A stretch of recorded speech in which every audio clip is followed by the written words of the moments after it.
Alrighty.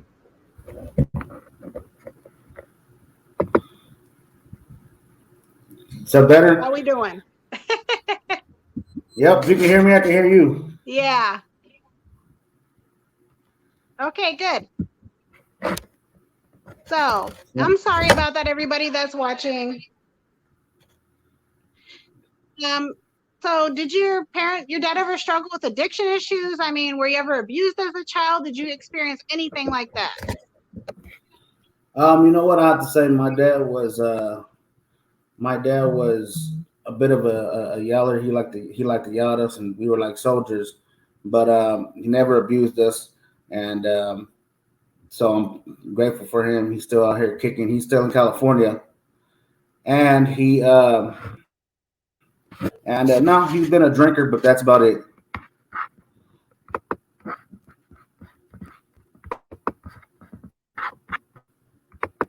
Yeah. So what was middle school life for you or high school? It was it kind of sounds funny, but no, to me that I'm older, but where we used to live at, there wasn't a lot of different races out there. So we would be, so I would be like one of the only 5 or 6 Mexicans out there, and there were probably like 3 or 4 black kids. The rest were Caucasian. um, but it was okay. My school actually went from 7th to 12th, so you went to high school when you're in 7th grade. Um, I think the only real issues I really had, which I don't want to say they're issues, but they guess they were if you really think about it. Um, my oldest brother, um, my oldest brother has been gay ever since I could remember. And as I started getting older, and he was leaving high school and I was entering high school, we had the same last name, so he used to always be like, "Hey, you're that gay kid's brother," and that used to always create problems. And then, I never let no one talk about my brother, so me and my other brother used to always, defend my brother, and that got old quick. But it wasn't too bad. We started doing, regular kid stuff real young. It wasn't until we got into our teens, about 15, that's when it, went different. We're around the same age, so being gay was tough then. Yeah, for my brother. I know. I'm talking about your brother, I mean, I'm sure he was picked on and bullied every day of his life before it too.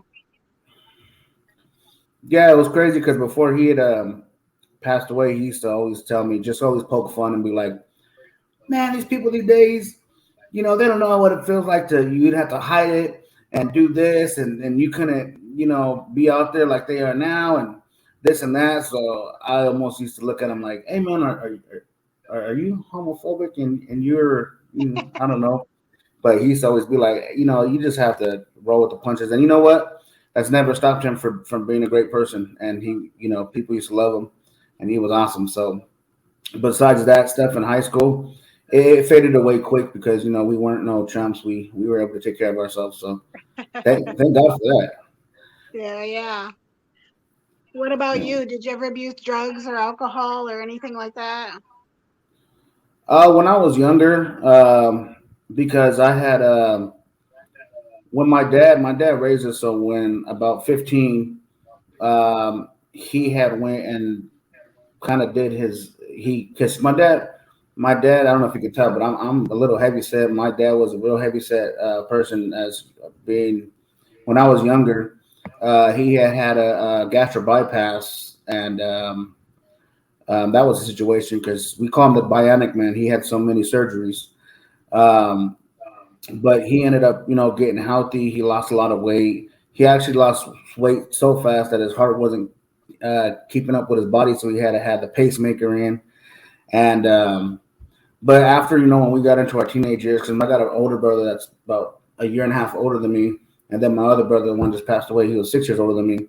So around that time when he started getting better and stuff was looking good for him, he kind of went off and he met somebody and went and kind of did his own thing, which kind of left us to do our thing, which was okay. I know it sounds bad that people would think that, hey, oh, he left his kids when they're 15 and stuff, but Nah, he always taught us how to be independent. But we were from California. We he tried to keep us away from the streets, and the streets found us. So there was, I had friends, and we started, drinking and smoking. There was a time where um, a real small stint where I was um, popping ecstasy every day for like 6 months. Then I started smoking PCP, and it was crazy. But I was able to. I realized I was smarter than a lot of people I hung out with, and knew that. And then I had kids very young, so I had, I kind of had used that as a crutch to get out of gang banging and doing all kind of craziness. I understand. So, like, what age was that you did all that? From about 15 to 17 is where all the memories were really. So, and I say memories because I feel like after that, I had kids, and from there, I didn't get 20s. I didn't get, a lot of stuff. It was more working for the kids and stuff. But I think that um, golden years, and yeah, well, because there wasn't a lot of stuff to be proud of. But between 15 and 17 is where we did a lot of running the streets, partying, experimenting with drugs, and even selling drugs, doing this and whatever, what have you. And it almost seemed like that was I was supposed to be a product of my environment. Hmm. Um, and being older and realizing that that's not the way to go. Um, I was able to step out of it. But and then it's kind of sad to see when I go out to visit my dad in California and stuff. I see some folks out there that I've known for a long time, and they're kind of still stuck in that midst, and there's no movement. It's very stagnant, and it's kind of sad, because I think a lot of folks are a lot brighter than being where they're at, and I've seen a lot of good friends go to meth, and so I can be proud of myself, but it kind of hurts for others. I definitely understand that. So, how many kids do you got, Mike? I got 10 kids. 10 kids? I do. Caught me Yeah, off guard there. I know. I'm used to it. Well, that's all right, as long as you're a good dad to all of them and you seem like a stand-up guy. Yeah, absolutely. Again, having a bunch of kids, it's definitely a a very big story of instead of having one or two kids, but having a bunch of kids and having to always buy in bulk, always Hmm. having the bills that much higher, not having a car big enough, not being able to buy school clothes all at once, because just so yeah, it was definitely something that gave me a lot of gray hairs, and I definitely understand that. How old's the oldest? my oldest, well, because this always gets people on their timeline. So I'm gonna go ahead and just break it down for you. Um, when I had met my ex, um, I had already had I had already had a son. He's gonna be 18 in August. He's actually a day before mine. Um, but besides him, and then I had with my ex, she had 4 children, and I ended up raising them for 17 years. So Okay. those are my kids. At the time, the youngest was when I started raising them. My youngest was 5 months old, and he's about to be 18 in November. And then they're so I've had them for a long time. So my oldest is 25. Okay, our kids are the same age. Yeah. All right, let's move on to a little bit something more interesting. Let's talk about the radio station. When do you start this? Or when do you know that you want to be like be in radio? Like, has it always been a passion of yours, or do you like have some other dream before that? No, ever since I could remember, my dad used to always well, when I was in school, even starting from third grade, I was in band class being a drummer. And then my Okay. brother always played the trumpet. And then even in high school, before we got out of high school, we did some marching band. And even in the teen years, we used to play the guitar and all self-taught. Like I want to learn the guitar, so we learned this and do that stuff. So my dad, I can remember since I've been younger, my dad used to always have the biggest speakers in the world, and he used to play swing music, Mexican music, all kind of stuff. And then all I would do was mimic that music and get better. He said, "Practice." He's all when you know you're good at this song is when you're annoyed at the song and you don't want to hear it no more. But you can hear you can hit every cymbal, every snare drum, every bass that comes out of that song. So music's always been a part of my life. And then just getting older, as I think I really started getting back into it maybe like at I'll say about 20 years old. That's when I was like, you know what, I'm gonna go back to this and start doing something I like. Have you ever been a band, or have you ever been a rapper? Have you ever done any of that stuff? Yeah, so I was in a band. I was in a rock band. I think in 2007, I was in a rock band, and we played around California, like the Ponderosa, Whiskey a Go Go, a couple of places down in LA in the high desert. So I was always in a band playing music because we played. I played drums, the guitar, and stuff. And then rapping, I always made started making hip hop music a long man, I feel old, a long time ago now. Jeez. So yeah, even now you can search my name on YouTube and I have music that pops up. Okay. So I'm gonna yeah, do that. yeah. What's the So band that's called? the backup man. I don't even remember what it was called. But we used to always name it the funniest ones. I know one that me and my cousin and my brother did. We used to call it this stale cookie. And then That's my a good brother one. Dave, he used to always want to. He used to always want to have a band and call it a leaking faucet. I'm like, come on, man, you're but we used to always try to do the funnest things. Those names are catchy though. Oh Yeah, my but goodness.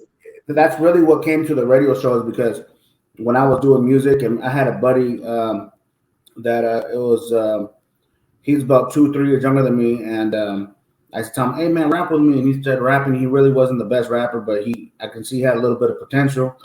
And Hmm. then we started making music, and I started making music a lot with this certain individual. And I was like, man, we got to promote this joint. Like we got some good music. At that time, it was still selling CDs out of the back of your trunk. There really wasn't like all this crazy social media or, this and that. So I told him, I said, hey, man, let's start a radio show. Um, and he wasn't for it. Like, he was like, man, I'm just good for music. I'm like, all right, I'll make a radio show. And then I had, explored some options. I seen the one you can do the online radio show and at this and that. So I think I started doing that in 2010. That's what's up. Have you ever wrote music for anybody?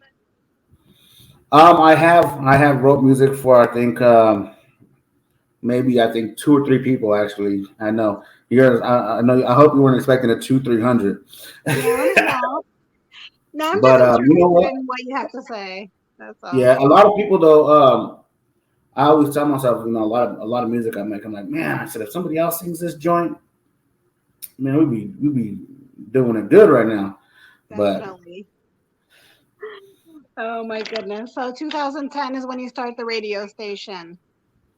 yeah, I started in 2010, and then I had one of my buddies. He started helping me. He kind of fell off quick, and then I met another friend. I actually met him. One of my sons, my oldest son, was 25 at that time. He was in middle school. I think he was in sixth grade. He came home and he had a paper, and it said, "Giving away free haircuts. Give me a call." And I'm like, nah, it's kind of sketchy, bro. A random paper telling little kids to give them a call, but here's Yeah. a phone number for free haircuts.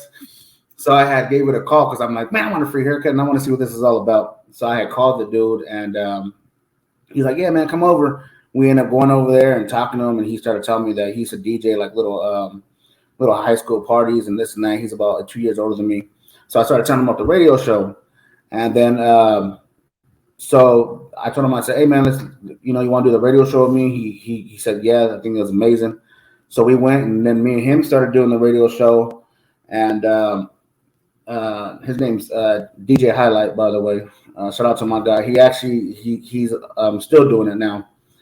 That's Um, amazing. Yeah. but we had really kind of blew up in California where it was pretty good. We started throwing little hip hop events and doing this because I remember when we first started the radio show, it was five people, and the five people listening was my dad, my brother, one of my friends, and my mom. It was like, but then when I started getting people, and it was funny because when you start broadcasting for that, again, there wasn't the Instagram and all the other stuff. So I remember putting ads on Craigslist like, hey, you want your show played or you want your music played, send me an MP3 and I'll play it. So from there, we kind of went bigger, and then we went our separate ways. And then I met, well, not I met, but I had a friend from grade school. Shout out to my boy Mike May.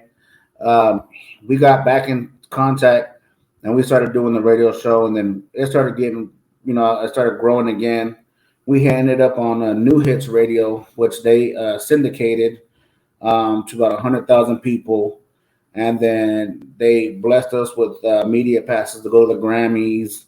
Um, and we were able to interview a lot of people, and at that time, that was when a lot of shift in energy because we used to look for people to interview and this and that, and then people started looking for us, and it started kind of going good at that time. So Okay, I want to go back to when you first started having the idea of the radio station. Like, how many times did you fail? How many times did you hear it was never going to work? Like, how many times were people negative towards you? Like, how did you overcome that? well, that's one of the biggest reasons why I'm doing the show, bringing it up back, is because I had people would kind of just like laugh like, "Bro, you're crazy. You're always trying to do something." Because I'm known for I wanted to be a painter. I try to have a paint business. I want to do tattoos. I try to do a tattoo business. I want to make T-shirts. I owned a hot dog cart. But my biggest theory always was like, I'd rather be old and say, "Man, at least I did it," versus being Yeah. old and be like, "Damn, I should have tried to do it." So with the radio show, it was kind of like, "Man, you're crazy." Um, I really didn't get a lot of. I got some support, but I didn't get the support like I'm gonna help you or I'm gonna share your stuff on Facebook or any of that craziness.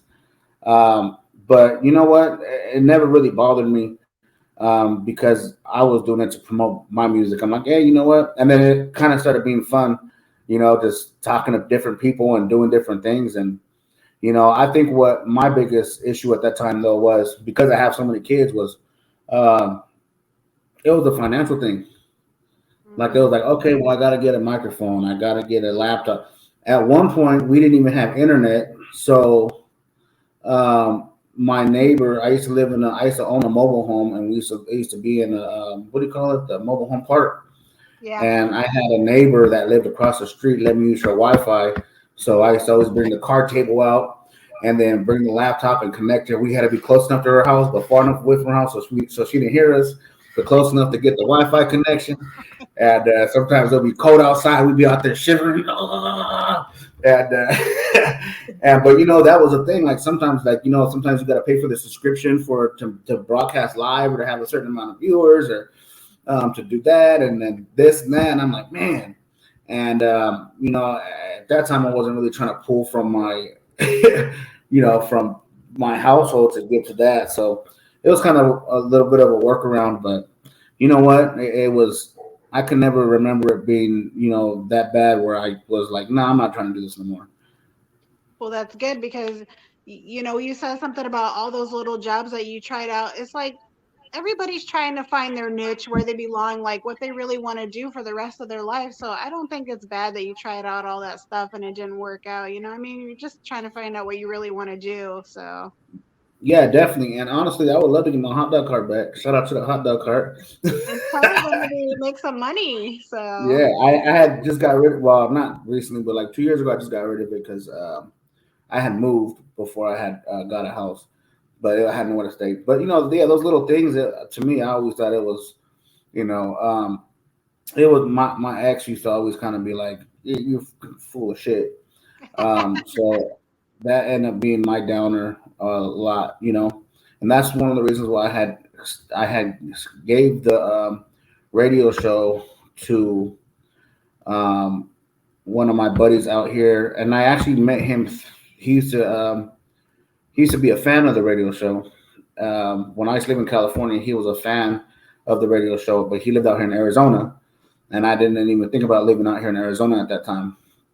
But when I used to come out here and interview people and stuff, he used to always kind of be around. And then when it came to the point where it was like um, uh, the entertainment business or the family, I had chose the family.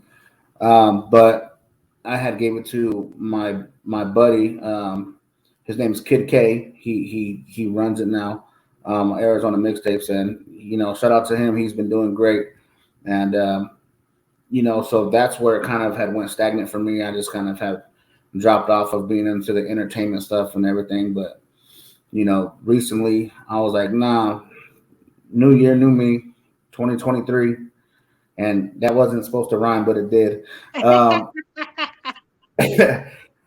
yeah, so we're doing it now, and I'm excited. I got a bunch of support around me.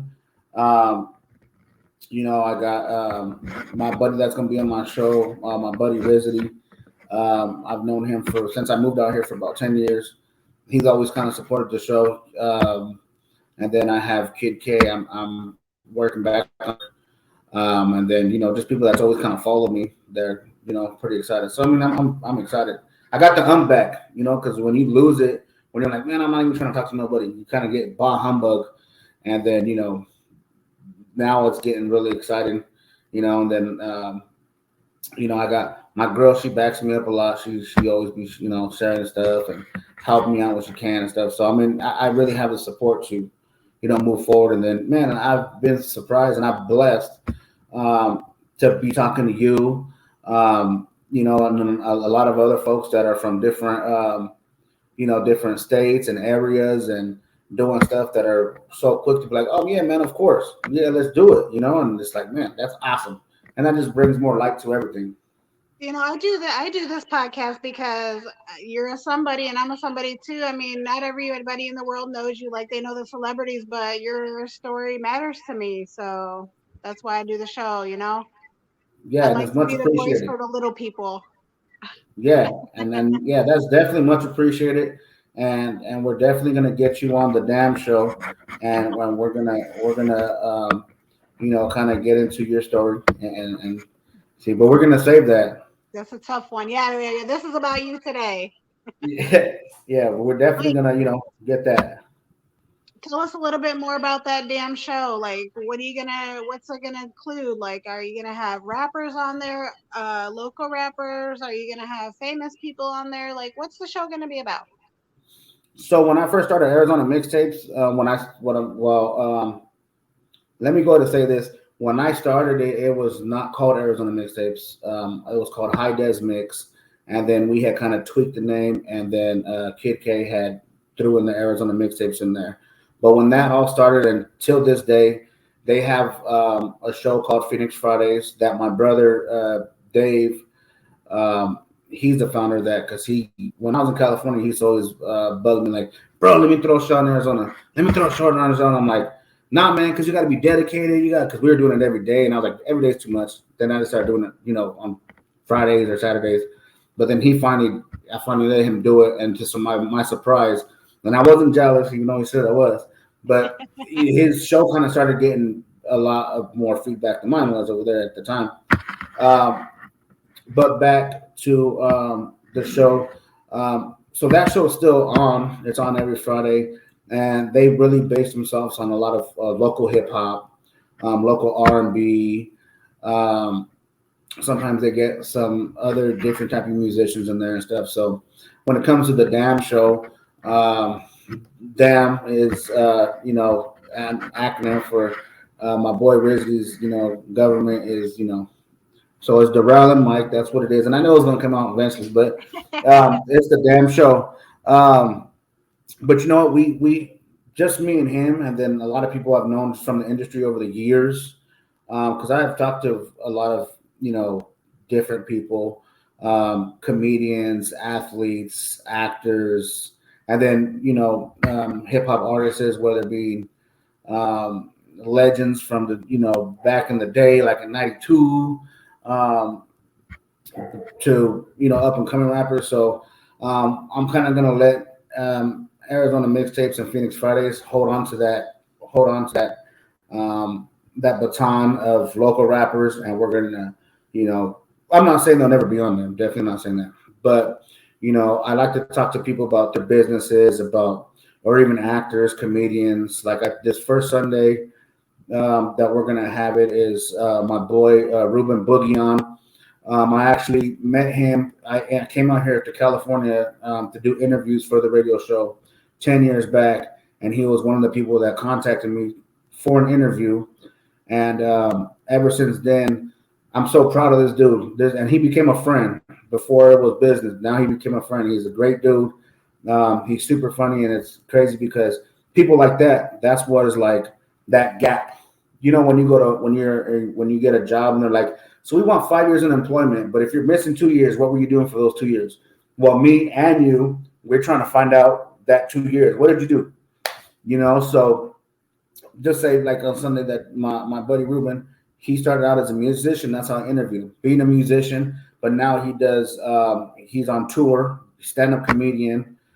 He's been on TV shows, bunch of viral videos, and he kind of just blew up and stuff like that. So we want to hear about those stand up comedians, those actors, even athletes, and then even artists that are anywhere around the country that are doing their tours, and then so we got, and then also um, we have a sidekick coming on here that does like the paranormal. We definitely want to know what's going on with that.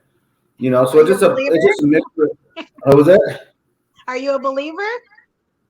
Yeah, you know what? I would say so.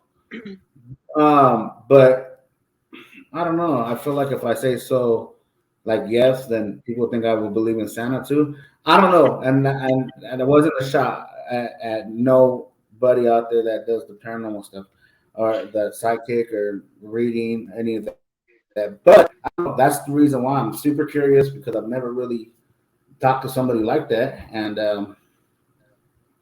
you know, so it's about anybody who wants to come in and promote what they got going, their shows or even businesses.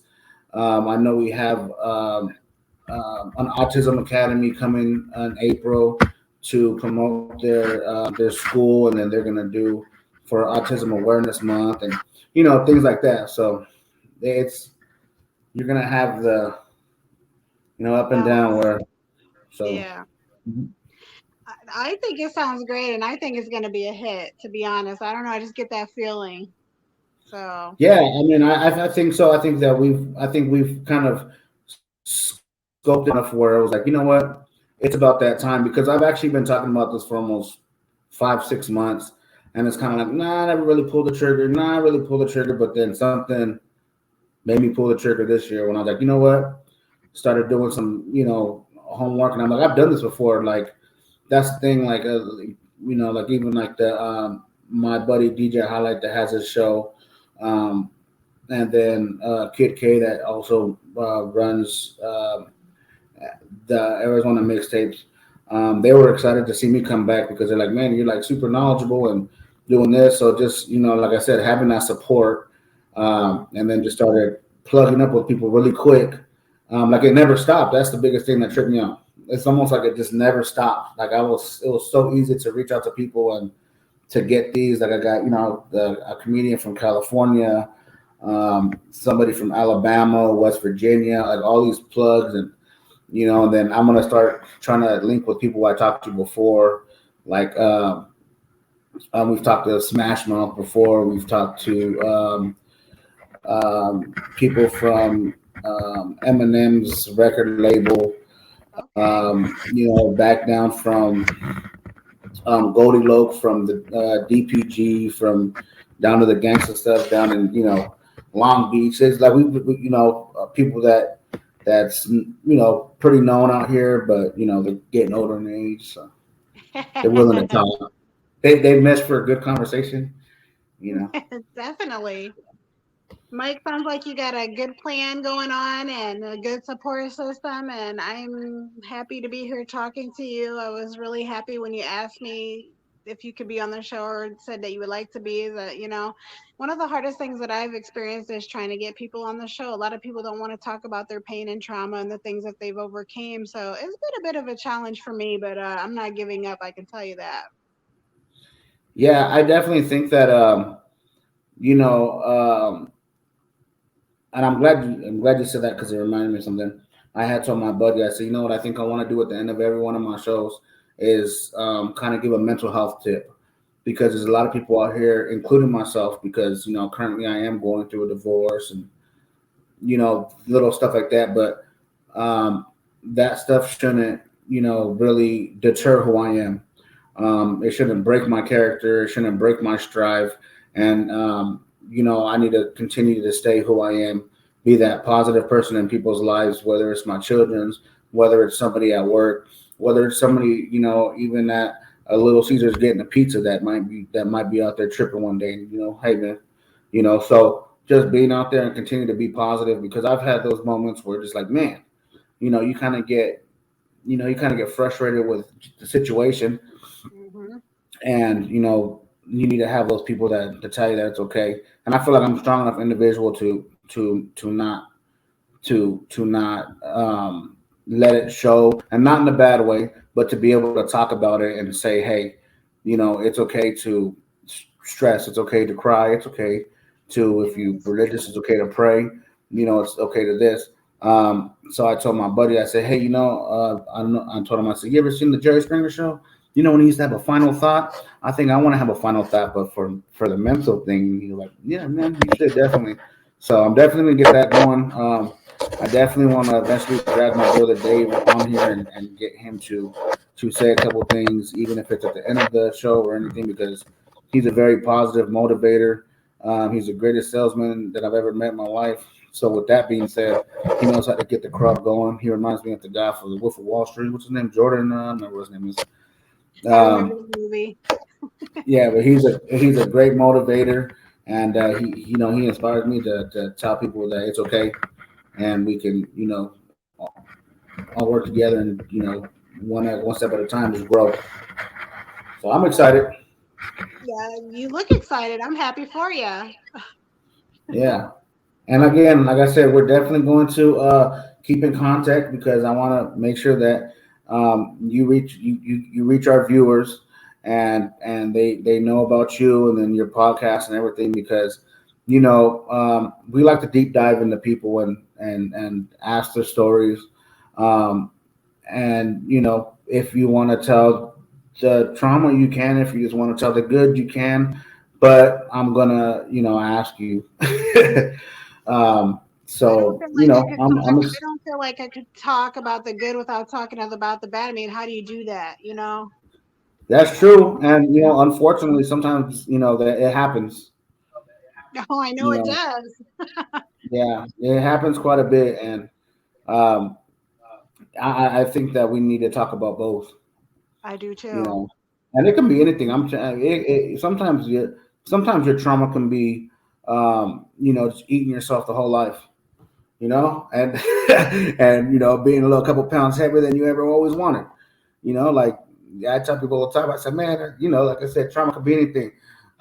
When I used to be, so I'm still big, but I used to be bigger where it was like, damn, I couldn't even go to the store and be like, man, I want these pants. I used to just go like this and just look at the sizes because you couldn't even see what you wanted to wear because you just had to see what size it was because it gets to that, man, that's trauma. You know what I'm Yes, saying? it Like is. that It that is. that sucks. And I know a lot of people out there were like, well, do something about it. Hey man, if your metabolism slow, I don't care what if you eat fish every day and work out, sometimes it works slower than the other people and you get discouraged. But You know what? I work out all the time, but I have a bad relationship with food, so it's a struggle for me too. Like I'm struggling too. So I yeah, get it. definitely. I get Seeing it. that my girl, she will work out and do stuff, but you say tacos and she's there, so I definitely get it. I love tacos. Yeah. Mike, anyways, it's been a pleasure for you to be on the show, and I can't wait to talk to you again, and even talk to you later on and have you a guest again after the show gets kicking off for maybe a year or so. Yeah, definitely. It's definitely great to keep in touch. And we will definitely, work together again. Like I said, I'll get you on the show again. And then even I got, like I said, I got my buddy DJ Highlight. He has a show. I can plug you with him. He's great Perfect. people's, and it's always, and it's because people have different viewers, different Yeah, listeners, different ethnicities, all kinds of stuff. So I'm excited to actually have him here on Sunday as well, because he, and then he's excited to, and I think it'll be great for him to be in the show because he actually told me he's like, bro, after all these years of doing this, after all these years of doing this and being on the radio show and stuff, he's like, I'm actually excited to be on your show and really tell people my story because I don't think anybody's ever asked me, oh, and well, see, there you go. I think you'll be a great fit because I think that you will dig deeper into the younger, into this more than I will. I'm kind of, but yeah, definitely. I think that's good to network. It is the damn show. We are gonna broadcast every Sunday. I was gonna do it every Sunday. I know it kind of sounds lazy, but I was like, every other Sunday, so I don't burn myself out. But we got so much. We had an overflow of someone who want to talk and this and that we had to do every Sunday, which is great because I'm actually super excited. It's 10 a.m. Mountain Time, which is Arizona time, um, and we're gonna broadcast on all the social medias and all that good stuff. And all the social media is Damn Show 65. 65 means absolutely nothing. That's just all they had left. Exactly. So damn.